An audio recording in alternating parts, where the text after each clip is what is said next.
I-PAC নামের একটি বেসরকারি সংস্থা তৃণমূল কংগ্রেসের নির্বাচনী কৌশল নির্ধারণে গুরুত্বপূর্ণ ভূমিকা পালন করে।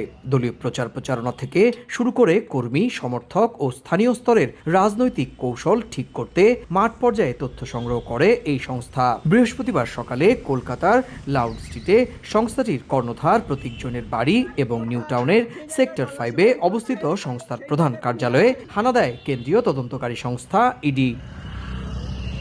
খবর পেয়ে দ্রুত ঘটনাস্থলে পৌঁছান রাজ্য পুলিশের ডিজি। কিছু সময় পর সেখানে যান রাজ্যের মুখ্যমন্ত্রী মমতা বন্দ্যোপাধ্যায়। তিনি প্রায় 15 মিনিট সেখানে অবস্থান করেন এবং বেরিয়ে আসেন। সেই সময় তার হাতে সবুজ রঙের ফোল্ডারের একটি গুচ্ছ এবং কয়েকটি হার্ড ডিস্ক দেখা যায়। To collect all of our party hard disks, the candidate list, the party strategy, the party plan. Is it the duty of the ED and Amit Shah?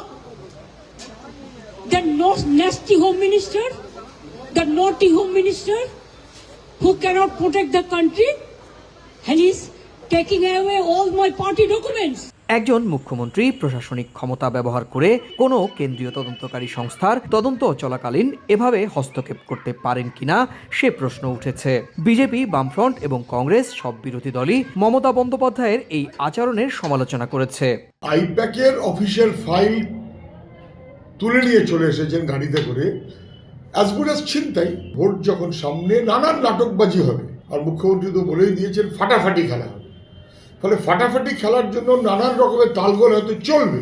বাংলার মুখ্যমন্ত্রী কখনো কোনো পুলিশ আধিকারিক, সিবিআই এবং ED red করলে তার বাড়িতে গিয়ে ধর্ণা দেন। বাংলার মুখ্যমন্ত্রী কোনো বেসরকারি সংস্থা মানি লন্ডারিং সহ বিভিন্ন অপরাধমূলক কাজের জন্য তদন্তের মুখে পড়লে মুখ্যমন্ত্রী চলে গিয়ে ফাইল কেড়ে নিয়ে আসেন ওই পাড়ার গুন্ডাদের মতন। 2019 সালে তৎকালীন কলকাতার পুলিশ কমিশনার রাজীব কুমারের বাড়িতে সিবিআই তল্লাশির সময়ও একইভাবে সেখানে গিয়ে বেশ কিছু কাগজপত্র জব্দ করেছিলেন মমতা বন্দ্যোপাধ্যায়। এই দিনের ঘটনা নতুন করে সেই পুরনো ঘটনার স্মৃতি ফিরিয়ে এনেছে। সুব্রত আচার্য, সময় সংবাদ, কলকাতা।